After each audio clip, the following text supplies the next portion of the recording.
6 ways couples make long-distance relationships work. Pay attention and learn.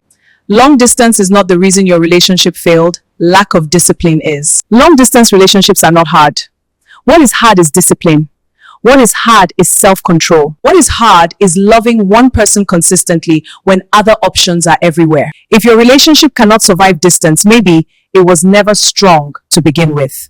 Now let's talk about the 6 things couples do that actually make long distance work. Number 1, they talk every day. Not once a week, not when it's convenient, every day. It doesn't have to be 2 hours. It can be 10 minutes in the morning, a quick call at night, a have you eaten text. But they talk. Why? Because silence creates assumptions, and assumptions destroy relationships. When you stop communicating, your mind starts creating stories. Who is she with? Why is he not replying? Is someone else replacing me? Couples who survive distance understand this. Consistency gives peace. If you can scroll Instagram for 2 hours, you can call your partner for 15 minutes. You will not date me and I won't hear from you for 24 hours. For what? Are you in jail? Number 2, they overshare on purpose. This one is very important. They share their day. Who are you with? What are you doing? Send me that picture. Not because of control, but because transparency reduces suspicion. Long distance fails when you stop involving each other in your daily life. Because distance is already creating physical separation. Don't create emotional separation too. Number 3, they don't create unnecessary insecurity. They trust each other, real trust. Some of you enjoy making your partner jealous, posting certain pictures, replying late on purpose. That may work when you live in the same city, but in long distance, you're playing with fire. Secure couples protect each other's peace. They don't test loyalty for entertainment.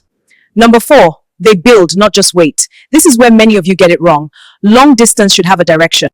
What are we working towards? Closing the gap? Marriage?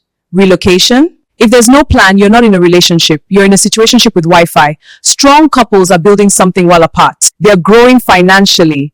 They're not just counting days. They're preparing for the future.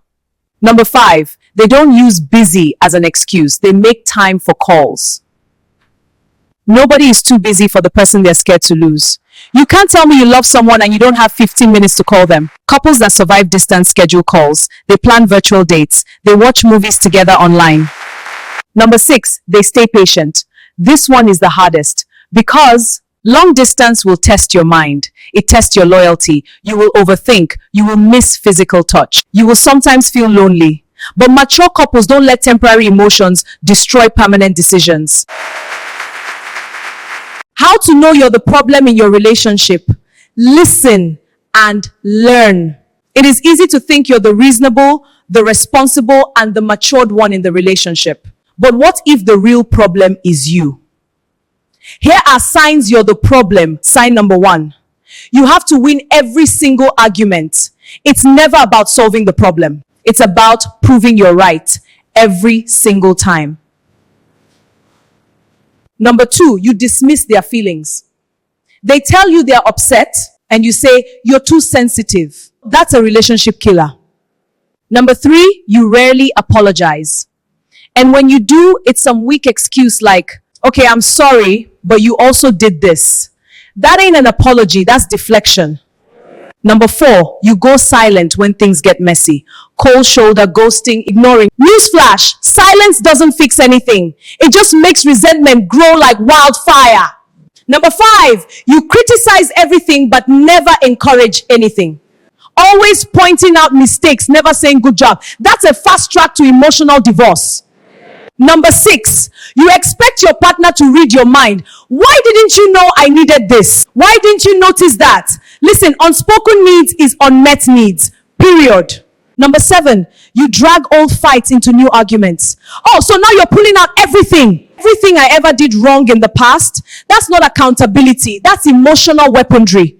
Number 8, you blame everything on them and never ask yourself, what am I doing wrong? Am I missing something here? Self-awareness is a superpower.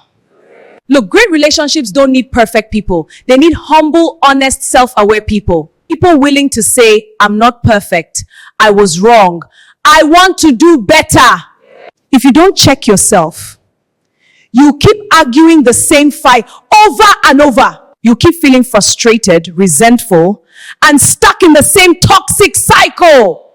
Ask yourself today, am I creating problems that aren't even there? Or am I really part of the solution? Stop thinking your partner is the enemy.